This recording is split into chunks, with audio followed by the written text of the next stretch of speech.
Hi everyone, I'm Tiffany with Ideal Homes and Neighborhoods, and today we're going to talk about how those cooler temperatures are creeping up on us, so we need to know how to prepare our homes for winter weather. We have Taylor Kennedy, who is part of our customer care team. So let's talk a little bit about how we need to prepare our homes.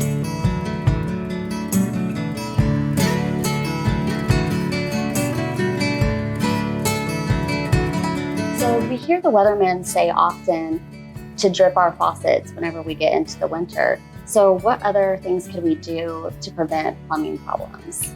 Really, the only other thing that you would definitely want to make sure that you are doing is flushing your toilets. Especially if you do have a toilet that's on an exterior wall, those are the ones that you do want to kind of be running a little bit more often. And I'm not saying to be flushing them like every 30 minutes or even every hour, but just probably once every 2 hours, just make sure water is actually going through and not being able to settle to actually freeze. So would that be mainly like if we actually have ice on the ground or if there's snow, or? I would say, yeah, if you ever have snow, like actually freezing temperatures coming in, obviously we'll still sometimes get below 32 degrees, but that wouldn't really be a concern whenever we do have bad weather coming in, whenever you're wanting to do that. Okay, so let's go outside the home. What do we need to do externally to protect our house? Definitely go ahead and walk around the home. Make sure there are no hoses attached to your exterior faucets, and definitely get those domes that will go and cover them to keep them from possibly bursting, because that is not a warrantable item. So what do those look like? So you can get any of these from Walmart, Amazon, Target. They're super cheap and they'll definitely go and protect those exterior faucets. Okay, and easy to put on? Yes, very simple.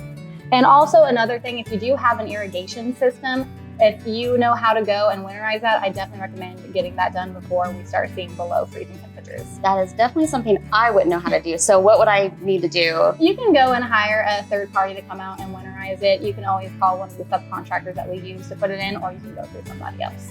Okay, great. So we talked a little bit about outside the home. What about inside, like if we have a fireplace? So if you have a fireplace, definitely go and check that pilot light is lit. Okay. If that pilot light is not lit and you happen to lose power during that storm, you cannot use that fireplace. But if it is, all you have to do is just flip your little switch and your fire is on and going, even if there's no power in the house. Okay, now is it safe for a homeowner to light the pilot light themselves, or should they have someone else do that for them? Oh no, it's super easy. Even I can do it with these nails on. It's not hard at all. You just go and you just move that little tray and you're gonna see the underbelly of that fireplace.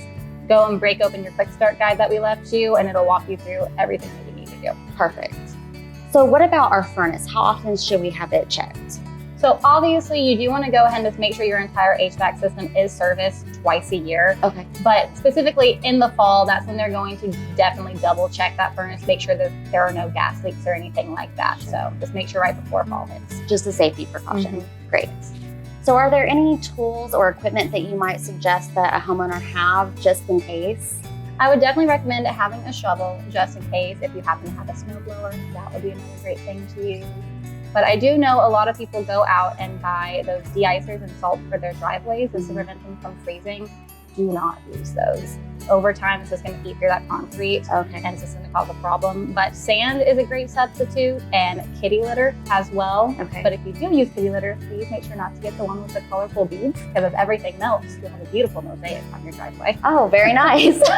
A little color just to add. Exactly. And then I guess a generator might be a good idea to have. Yes, as well. a generator, if you do have it already set up for that, you definitely want to make sure that there is a pad that is specific for your generator to be able to be used. But that is a great thing to have in case those snowstorms flow through. Taylor, I just want to thank you for giving us a bunch of tips and suggestions today so that we can properly winterize our homes. If you all have any questions or concerns, you can go to our website at idealhomes.com and find out more.